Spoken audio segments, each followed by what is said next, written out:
안녕하십니까. 2014년 3월 18일 오후 김경국TV 시작하겠습니다. 국민의힘 부산 수영구에 공천을 받았다가 과거 발언 때문에 공천이 취소된 장예찬 전 최고위원 오늘 무소속 출마를 선언했습니다. 앞서 5.18 관련 발언으로 역시 공천을 취소당한 대구 중랑구의 도태우 변호사도 무소속 출마를 선언했죠. 그래서 국민의힘 영남권 석권에 지금 비상이 걸린 것이 아니냐 이런 분석도 나오고 있습니다. 그렇지만 예기치 않은 변수가 발생했다, 그 정도로 이해해도 될 것 같습니다.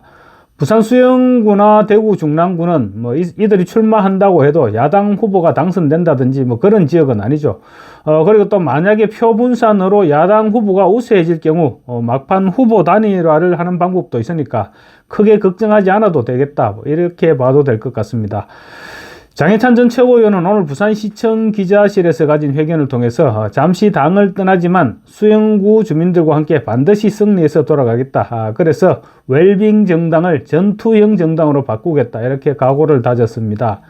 장 전 최고위원은 사실 자타가 공인하는 대학 공격수이죠. 그리고 뛰어난 스피커이기도 합니다. 때문에 보수 핵심 지지층에서는 이번 장 전 최고위원에 대한 공관위와 비대위의 공천 취소는 좀 지나친 처사였다, 이런 비판 여론이 들끓었던 것도 사실입니다. 장 전 최고위원은 88년생입니다. 그런데 이번에 이제 문제가 됐던 그 발언들을 한 시점을 보면 2012년도, 2014년도에 SNS에 올렸던 글들이 문제가 됐습니다. 그렇다면 당시에 이제 20대 중반 정도에 불과한 나이였죠. 본인의 말 맞다는 철없던 시절의 치기로 올렸던 글일 수도 있습니다. 그래서 그 정도로 이해하고 덮어줄 수도 있었던 일인데 너무 과하게 지금 처벌을 내렸다, 이런 지적이 나오고 있는 것입니다. 공관위가 공천을 앞두고 그때 시점에서 너무 다급해졌던 것이 아니냐, 그래서 너무 엄격한 잣대를 들이댔다, 이런 지적이 나오고 있는 것이죠. 만약에 장 전 최고위원에게 적용됐던 그 기준으로 국회의원 후보들을 제단할 경우에 아마 민주당에서는 살아남을 후보가 거의 없지 않겠느냐, 이런 얘기까지 나오고 있습니다.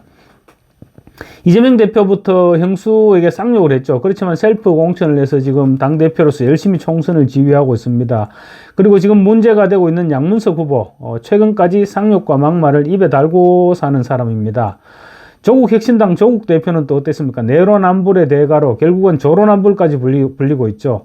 그리고 심지어 2018년 청와대 민정수석 시절에는 고등학생이라도 동의하여 성관계를 했다면 처벌하지 말아야 한다, 이런 내용의 칼럼을 기고하기도 했습니다. 이준석 대표도 마찬가지입니다. 측근을 보내서 성상납을 무마하는 내용의 7억짜리 각서를 써줬죠. 그럼에도 불구하고 개혁신당의 공천을 받아서 선거운동을 열심히 하고 있습니다. 장 전 최고위원은 저는 20대 시절 전문성이 필요하다는 주장을 하면서 비유로 글을 썼던 것이지만 이준석은 20대 시절 성상납을 받았다는 의혹이 있는데 과거의 일이니까 공천을 받아도 괜찮다는 말입니까? 이렇게 격정을 토로하기도 했습니다. 특히 국민의힘 공천관리위원회가 장 전 최고위원의 공천을 철회한 것도 문제지만 이후 전략공천 과정과 내용이 시민들의 동의를 받아내기 어렵다, 이런 지적도 나오고 있습니다. 국민의힘은 장 전 최고위원의 대타로 부산 진을 경선에서 탈락한 정연욱 전 동아일보 논설위원을 전략 공천했습니다. 그런데 지역 언론에서 지금 상당히 불만을 표시하고 있습니다. 정전 논설위원의 경우 사실 뒤늦게 공천 경쟁에 뛰어들었고 또 인지도와 정치적인 실력을 검증받지 못했다, 이런 지적을 받아왔던 것도 사실입니다. 부산 진구을에서 이현성 의원과의 경선 경쟁 과정에서도 경쟁력을 사실 입증하지 못했고 그래서 수영구 전략공천에 대해서 지역 정치권에서는 터무니없는 공천이다, 이런 비판이 쏟아지고 있다고 합니다. 정전 논설위원은 인지도와 파이팅이 떨어진다는 평가를 받고 있습니다. 그리고 다른 지역 경선에서 탈락한 후보자를 검증 없이 공천하는 것은 누가 봐도 적절하지 못했던 것이 아니냐, 이런 것이 지역 언론의 평가입니다. 지역 언론계에서는 또 지역 언론계 출신이 아닌 중앙 언론에서 낙하산으로 공천을 받은 데 대한 반감도 상당한 것으로 볼 수도 있습니다. 더군다나 부산일보는 사장 출신인 안병길 의원이 공천에서 컷오프되면서 국민의힘 공관위에 서운한 감정을 가지고 있을 수도 있지 않느냐, 이런 지적도 나오고 있기는 합니다. 정전 논설위원이 전략 공천을 받은 것을 놓고 결국은 중앙 언론사 출신을 밀어주게 한 것이 아니냐, 이런 지적도 나오고 있습니다. 실제로 동아일보 출신들은 이번 공천 국면에서 대부분 고배를 마셨습니다. 그래서 국민의힘 지도부 차원에서 공천 배분을 한 게 아니냐, 이런 지적까지 나오고 있는 것이죠. 이와 관련 부산 학부모연합회는 오늘 오전 성명서를 냈습니다. 성명서를 통해서 수영구의 주민들에게 선택받아 공천을 받은 장예찬 후보를 공천 취소한 국민의힘 공관위를 강력히 규탄한다. 경선을 통과해서 후보가 됐다면 본선에서 국민에게 심판을 맡겨야지 호떡 뒤집듯이 공천을 취소하는 공관위의 행태에 더 이상 국민의힘에 대한 신뢰를 잃었다고 밝혔습니다. 그렇다면 본선 경쟁력은 어떻게 될까요? 일단 장해찬 전 최고위원은 타고난 파이터입니다. 지금까지 정당 활동을 한 것으로 볼 때는 굉장한 화력을 갖춘 스피커다, 이렇게 평가할 수 있을 것 같습니다. 뿐만 아니라 여권 내에서도 손가락을 꼽을 수 있는 윤석열 대통령의 핵심 참모 출신이기도 합니다. 장 전 최고위원은 정치를 시작할 때부터 일찌감치 윤석열 대통령과 함께하면서 1호 참모로 불리고 있기도 합니다. 대선 때는 청년특보로도 활동했죠. 지난달 28일 현역인 전봉민 의원을 꺾고 공천을 확정받았을 때 윤석열 대통령이 전화가 걸려와서 고생했고 앞으로도 열심히 하라, 이런 전화를 받았다고 밝힌 바가 있습니다. 그래서 이번 공천 취소를 놓고 대통령실에서도 굉장히 격노했다, 이런 언론 보도가 나오기도 했습니다. 어쨌거나 파이팅이 뛰어나고 스킨십도 강해서 오늘 기자회견에 300여 명의 지지자들이 몰려오기도 했습니다. 물론 지지자들을 독려해서 데리고 왔을 수도 있습니다. 그렇지만 어쨌건 짧은 기간 내에 현역 의원을 물리치고 경선에서 당선된 것만 봐도 나름대로 경쟁력을 충분히 갖췄다, 이런 평가는 가능할 것 같습니다. 지난 부산일보와 부산 MBC 여론조사에서도 지지도가 50% 넘게 나왔는데요.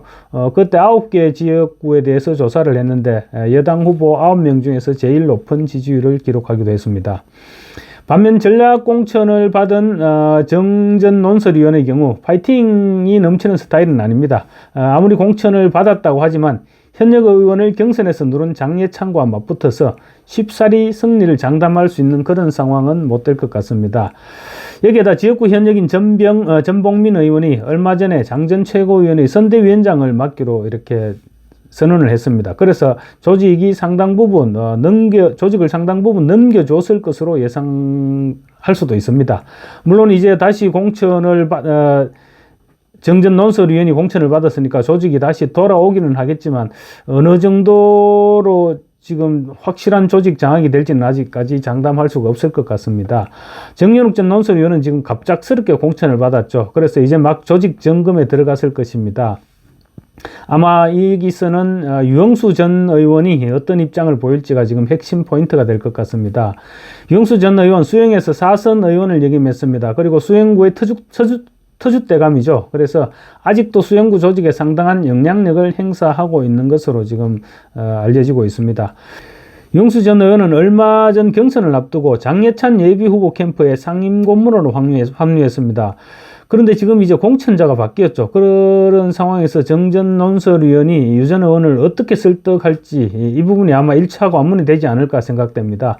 두 사람은 아마 잘 아는 관계일 겁니다. 그래서 이야기가 잘 될 수도 있지 않겠나 생각되는데 좀 지켜봐야 될 것 같습니다. 이처럼 정연욱 전 논설위원이 공천을 받기는 했지만 결과는 낙관할 수 없을 것이란 게 지역 정가의 대체적인 분석입니다. 공천을 받은 정연욱 전 논설위원과 무소속 출마를 선언한 장예찬 전 최고위원을 놓고 보면 인파이터와 아웃파이터의 대결이다, 이렇게 볼 수도 있을 것 같습니다. 그래서 TV 토론 등이 벌어지면 굉장히 인상적인 장면들이 나올 수 있지 않을까, 이렇게 기대도 되고 있습니다. 정연욱 전 논설위원은 공천장을 받은 대신에 남은 선거 기간에 비해서 지역 내 인지도가 너무 떨어진다, 이런 약점을 안고 출발해야 되고, 반면 장예찬 전 최고위원은 공천장은 놓쳤지만 골수 보수 진영에서 윤석열 대통령의 측근인 장 전 최고위원에게 애착을 보이고 있다는 점에서 예측 불허의 상황으로 선거가 전개될 것이란 게 지역 정치권의 대체적인 전망이기도 합니다. 감사합니다.